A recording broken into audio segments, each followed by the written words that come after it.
तो चलिए दोस्तों, आज हम बात करेंगे एसबीआई गोल्ड फंड के बारे में। जिस तरह से लगातार गोल्ड के प्राइस बढ़ते जा रहे हैं, तो आज हम आपको बताएंगे कि अगर आप फिजिकली गोल्ड में इन्वेस्टमेंट ना करके एसबीआई की ओर से मिलने वाले गोल्ड फंड में इन्वेस्टमेंट करते हैं, तो फिर भी आप एक बढ़िया वेल्थ क्रिएट कर सकते हैं लॉन्ग टर्म में।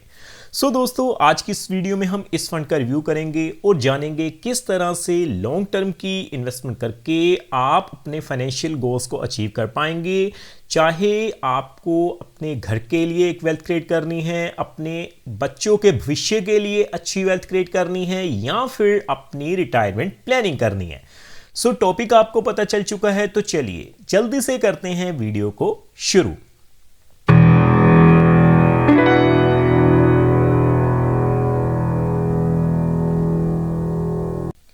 तो सबसे पहले आप अपनी स्क्रीन के ऊपर देख पाएंगे, आज हम बात कर रहे हैं एसबीआई गोल्ड फंड के बारे में।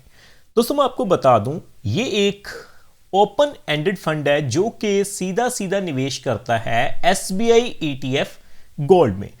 और सबसे बड़ी बात क्या है, एसबीआई का भरोसा इस फंड के साथ जुड़ा हुआ है। अगर मैं एएमयू वैल्यू की बात करूं, तो आप देख पाएंगे 3,233 करोड़ रुपए का ये फंड है और 12 सितंबर 2011 से इस फंड की अलॉटमेंट शुरू हुई है। आप देख पाएंगे अपनी स्क्रीन के ऊपर। अगर मैं बात करूं टॉप होल्डिंग्स की और सेक्टर एलोकेशन की, तो सीधे सीधे आप देख सकते हैं एसबीआई गोल्ड ईटीएफ में जो ये फंड निवेश करता है, और नियर अबाउट 100% का जो निवेश है वो ईटीएफ गोल्ड फंड में है। इसी तरह से सेक्टर एलोकेशन के जरिए आप देख सकते हैं फाइनेंशियल सर्विसेज में ज्यादातर ये फंड निवेश करता है। अगर आप इस फंड में इन्वेस्टमेंट करना चाहते हैं, जो पास्ट परफॉर्मेंस है इस फंड की वो आपकी स्क्रीन के ऊपर है। अगर मैं कंपाउंडेड एनुअलाइज ग्रोथ रेट की बात करूं, तो आप अपनी स्क्रीन के ऊपर देख सकते हैं, एक तरफ मार्केट में काफी ज्यादा अप एंड डाउन्स के चलते,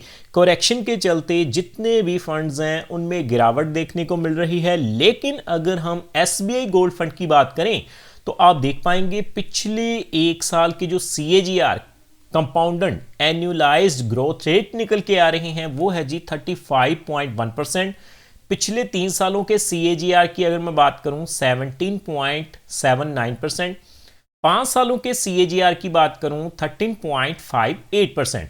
काफी बढ़िया सीएजीआर इस फंड से हमें मिल रहा है, खास करके पिछले एक साल से, क्योंकि लगातार जो गोल्ड के प्राइस हैं वो लगातार बढ़ते जा रहे हैं। तो आप एसबीआई गोल्ड फंड में अपनी इन्वेस्टमेंट कर सकते हैं और बढ़िया सीएजीआर हासिल कर सकते हैं। लेकिन दोस्तों, शर्त केवल इतनी है कि आपको अपनी इन्वेस्टमेंट जो है वो लॉन्ग टर्म के लिए करनी है। तो अब मैं आपको बताऊंगा कि किस तरह से आप इन्वेस्टमेंट करके एक बढ़िया वेल्थ क्रिएट कर पाएंगे। मैं सीधा कैलकुलेशन पे चलता हूं पहले। तो देखिए दोस्तों, कैलकुलेटर मैंने ओपन किया है। कैलकुलेशन करने से पहले बता दूं, ये जो वीडियो रहेगी वो केवल एजुकेशन पर्पस के लिए रहेगी, ये किसी भी तरह का रिकमेंडेशन नहीं है। क्योंकि अगर हम बात करें म्यूचुअल फंड्स की, तो काफी ज्यादा अप एंड डाउन्स जो हैं वो रिटर्न्स में आते रहते हैं समय समय के ऊपर। जब भी आप इन्वेस्टमेंट करें तो एक बार रिसर्च करें और उसके बिहाफ पर ही अपनी इन्वेस्टमेंट करें। तो अगर हम बात करें एसबीआई गोल्ड फंड की, तो मान के चलते हैं आप मात्र 2,000 रुपए से अपनी इन्वेस्टमेंट शुरू करते हैं। देखिए दोस्तों, मैंने 2,000 रुपए से इन्वेस्टमेंट शुरू की। आपको करना क्या है, इन्फ्लेशन को बीट करने के लिए मान के चलते हैं आप अपनी एसआईपी यानी सिस्टमेटिकली इन्वेस्टमेंट प्लान में 10% का जो इंक्रीमेंट करते हैं, एनुअली स्टेप अप करते हैं, ऑन एन एवरेज जो रिटर्न्स हैं वो अगर हम मान के चलें हमें 17% भी मिल जाएं, और 5 सालों की बात करें तो आप देख पाएंगे 5 सालों में ही आप मात्र 2,000 रुपए की एसआईपी शुरू करके 10% का स्टेप अप करके लगभग 2,17,000 रुपए के करीब जो है वो अपनी फ्यूचर वैल्यू बना पाएंगे। तो अब आपको करना क्या है जी, जब आपने 2,000 रुपए की इन्वेस्टमेंट शुरू की एसआईपी के जरिए, आपकी वैल्यू लगभग 2 लाख रुपए के करीब हो गई। तो अब आपको इस वैल्यू को क्या करना है, छोड़ देना है एक लंबे समय के लिए, ताकि इसके ऊपर हमें जो सीएजीआर है वो मिलता रहे। मैं आपको दिखाऊंगा कैसे। देखिए आप देख पाएंगे मैंने म्यूचुअल फंड लमसम कैलकुलेटर को ओपन किया है। मान के चलते हैं कि 2,17,000 रुपए के करीब जो आपकी वेल्थ बन गई 5 सालों में 2,000 रुपए की एसआईपी के हिसाब से। अगर आप उसके बाद इन्वेस्टमेंट ना करके इसे छोड़ देते हैं लॉन्ग टर्म के लिए ताकि आपको कंपाउंडिंग इंटरेस्ट जो है इस वैल्यू पे मिलता रहे ऑन एन एवरेज, अगर हम 17% भी मान के चलें तो पहले 5 सालों में आप देखेंगे आपकी वैल्यू कितनी हो जाएगी, लगभग 4,75,000 रुपए के करीब। यानी कि आपने 2,000 रुपए से इन्वेस्टमेंट शुरू की, 5 सालों तक इन्वेस्टमेंट की और 10 सालों के बाद आपकी वैल्यू ये लगभग 4,75,000 रुपए के करीब हो जाएगी।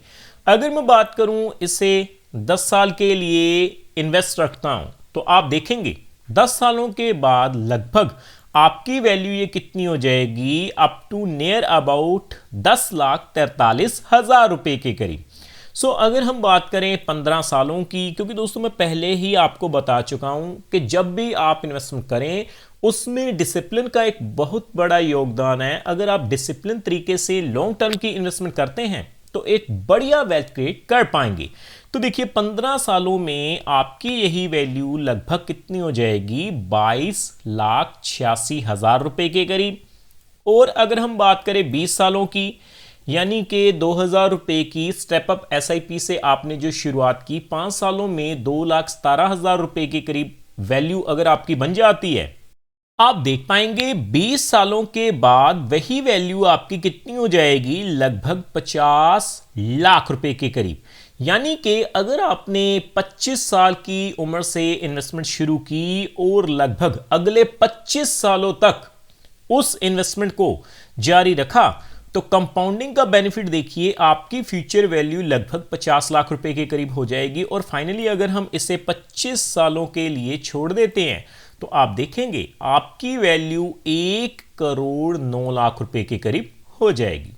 बाकी दोस्तों मैं फिर से आपको बता दूं, ये जो वीडियो रहेगी वो केवल और केवल एजुकेशन पर्पस के लिए रहेगी, क्योंकि आप देख सकते हैं म्यूचुअल फंड में अप एंड डाउन चलते रहते हैं, कभी CAGR बढ़िया मिल जाता है, कभी कम मिलता है। सो अगर आप इन्वेस्टमेंट करना चाहते हैं तो मार्केट में एक बार रिसर्च जरूर करें और उसके बिहाफ पर ही अपनी इन्वेस्टमेंट जरूर करें। सो उम्मीद करता हूं हमारे द्वारा दी गई जानकारी आपको पसंद आई होगी। सो इस वीडियो में इतना ही।